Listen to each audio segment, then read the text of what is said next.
Sun Business, les dirigeants et les entrepreneurs du territoire ont la parole. Clément Lessort. Et voilà, bonjour à toutes et à tous, je suis ravi de vous retrouver comme chaque mardi à 12h30, un tout petit peu plus allé aujourd'hui, et comme chaque semaine pour parler d'économie et d'entrepreneuriat. Et pour ce nouveau numéro, je reçois Laurent Chevrier et Benjamin Villain. Bonjour messieurs, merci d'être avec nous et d'avoir accepté mon invitation.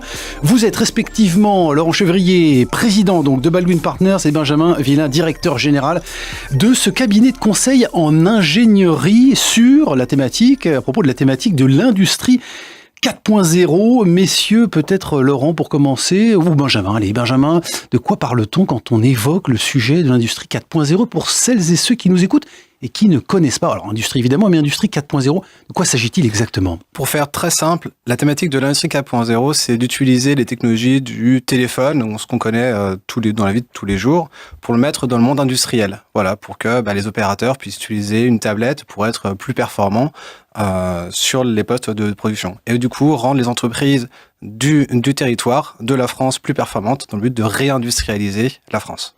Alors, votre job, messieurs, c'est d'identifier, j'imagine, les technologies les plus performantes du numérique. Vous en évoquez quelques-unes pour les mettre au service des opérateurs industriels, Laurent Chevrier. Oui, exactement. Le principe, c'est de mettre à disposition, d'aider nos clients à utiliser les technologies, à transmettre aussi la manière dont on va transformer certains emplois, parce que c'est le cas, le digital arrive et transforme certaines manières de faire. Et il faut bien sûr montrer l'intérêt de la technologie, montrer le but et conduire le changement. C'est le plus difficile en fait, quand on explique à quelqu'un qu'il fait d'une manière et que demain il va peut-être falloir faire évoluer un petit peu.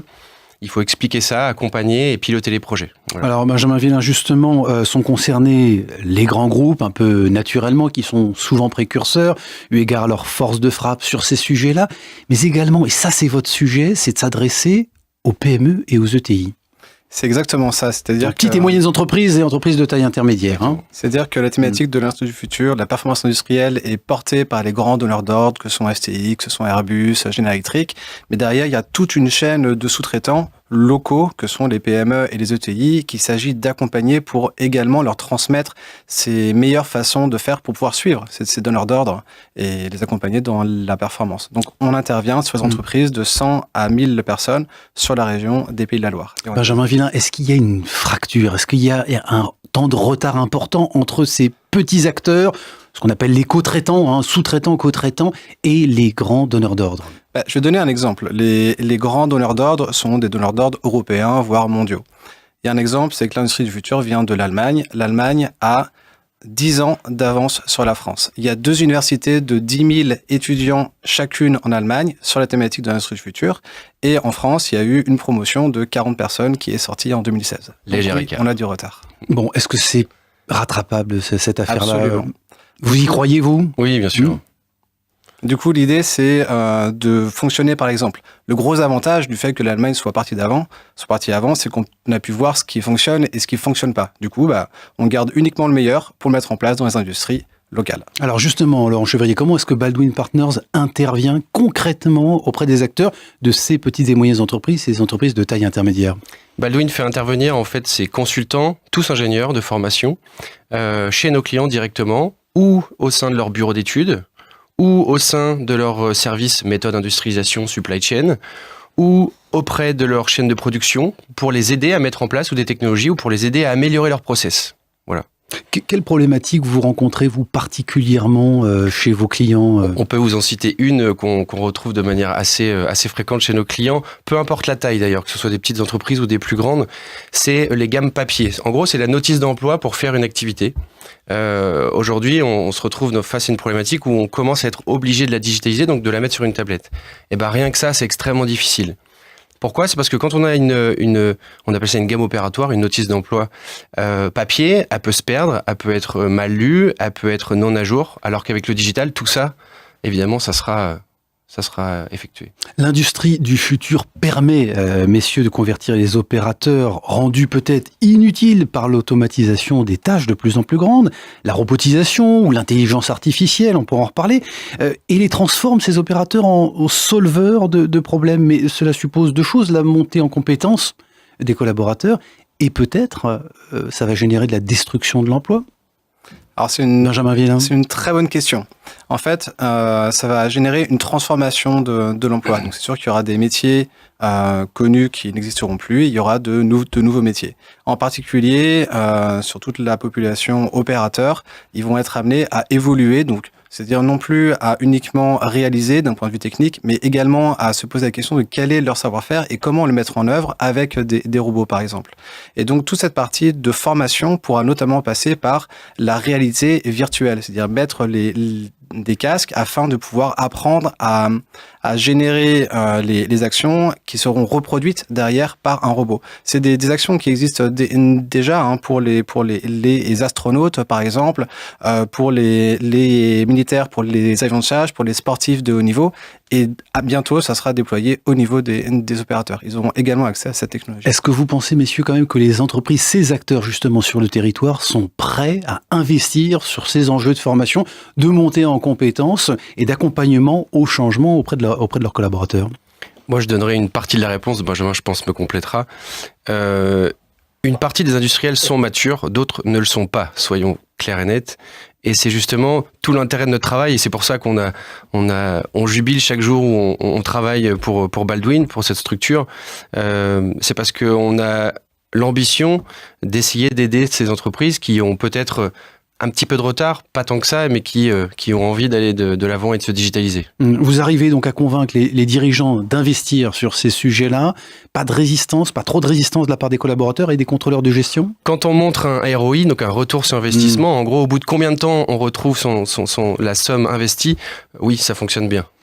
Est-ce que cette 4e révolution industrielle, on parlait des métiers qui vont disparaître, à contrario, peut contribuer éventuellement à redorer le blason de ces métiers industriels qui ont souvent été considérés mal perçus, poussiéreux, pénibles, compliqués? Est-ce que ça peut contribuer à l'attractivité de ces métiers-là? Absolument. En fait, ça permet également, comme on disait, de réindustrialiser la France. C'est-à-dire que avec les technologies du digital, les entreprises sont plus performantes, donc on n'a plus besoin de produire en Chine. On peut produire directement ici avec toutes sortes de robots. Les nouveaux métiers seront nettement moins pénibles. Par exemple, dans le monde de la fonderie, qui est une entreprise un secteur un petit peu ancien, les techniques du digital permettent de mieux anticiper les façons de faire, de pouvoir davantage robotiser et donc de produire de nouveau en France. Et pour les opérateurs, c'est aussi nettement plus intéressant de travailler sur des tablettes que de travailler au contact de situations qui peuvent être vraiment chaudes. Vous avez choisi d'installer le siège social de Baldwin Partners à Nantes, à Saint-Herblain plus précisément. Qu'est-ce qui vous a donné envie de vous installer en région Pays de la Loire? Quels sont les arguments qui vous ont séduit de ce territoire? Déjà, c'est une raison de cœur. Pour nous, notre objectif, on est issu de la région des Pays de la Loire, et notre objectif a toujours été de créer une entreprise sur Nantes pour participer, nous aussi, à l'économie de notre région. Vous avez eu des expériences au national et à l'international. Qu'est-ce qui vous a donné, vous, envie de revenir ici et de travailler, de choisir ce terrain de jeu? Bon, ça, c'est la première raison, la raison de cœur. Et ensuite, la deuxième raison, c'est que la région nantaise est une région qui est merveilleuse en termes d'entreprises en ETI, en PME, en grandes industries, dans l'ensemble des secteurs d'activité. Ils ne sont pas spécialisés dans un seul domaine. Il y a l'aéronautique, le naval, le ferroviaire, l'automobile, le monde du plastique, le monde de l'électronique. Donc c'est un terrain de jeu qui est juste génial pour mettre en place la thématique de l'industrie future et après la déployer en France et en Europe. On concilie évidemment avec le digital, j'imagine, qui est particulier ici, avec une densité, une activité intéressante. Je le disais, vous avez fait vos classes dans les grands groupes, Schneider Electric, Air France. Est-ce que les jeunes créent trop tôt leur projet entrepreneurial aujourd'hui, selon vous? Excellente question. Non, je pense qu'il y a Est-ce qu'il faut faire un compagnonnage, un tour de France ou d'Europe et puis de se frotter un peu au réel avant de créer son projet entrepreneurial? Ça dépend un peu sur quel métier ou quel concept vous partez. Il y a des business où il n'y a pas vraiment besoin en fait d'avoir une expérience incroyable. Je pense à des applications par exemple qu'on peut retrouver sur certains smartphones, etc. Dans notre métier à nous, si vous ne comprenez pas comment marche une raffinerie, une centrale nucléaire, comment on construit une voiture, comment on construit des voiries, à quoi sert l'industrie, c'est difficile en fait d'être crédible derrière parce que on va voir des industriels de plein de secteurs d'activité, Benjamin le disait juste avant. Et en fait, c'est important d'avoir quelques repères pour avoir des éléments, des références en tête. Une dizaine d'emplois aujourd'hui, Baldwin Partners. Vous continuez de recruter, ce qui est un bon indicateur. Quel profil vous recherchez pour celles et ceux qui nous écoutent ? Alors actuellement, on a 20 postes qui sont ouverts sur des ingénieurs qui sortent de l'école comme des ingénieurs qui sont très expérimentés, principalement en méthode industrialisation. En gros, ce sont les gens qui font le lien entre ceux qui vont créer les plans au bureau d'études et ceux qui vont produire. Donc les méthodes, ils vont expliquer comment est-ce qu'on produit, quelle pièce on met en premier, en deuxième, quel outil on utilise. Et c'est cette cible-là que l'on vise particulièrement. Et un autre profil qu'on recherche également très fortement, c'est les ingénieurs en informatique industrielle, qui peuvent être capables de programmer des robots et justement faire le lien entre la performance industrielle que l'on connaît et l'automatisation. Ça se passe chez Baldwin Partners. C'est là-bas qu'il faut toquer justement pour les profils concernés. Merci beaucoup, messieurs Benjamin Villain et Laurent Chevrier, merci respectivement directeur général et président donc de Baldwin Partners. Merci à vous d'avoir été avec nous. Je vous laisse retrouver évidemment cette émission sur les players et l'application mySun et je vous donne rendez-vous mardi prochain pour un nouveau numéro de Sun Business. À très bientôt. Merci.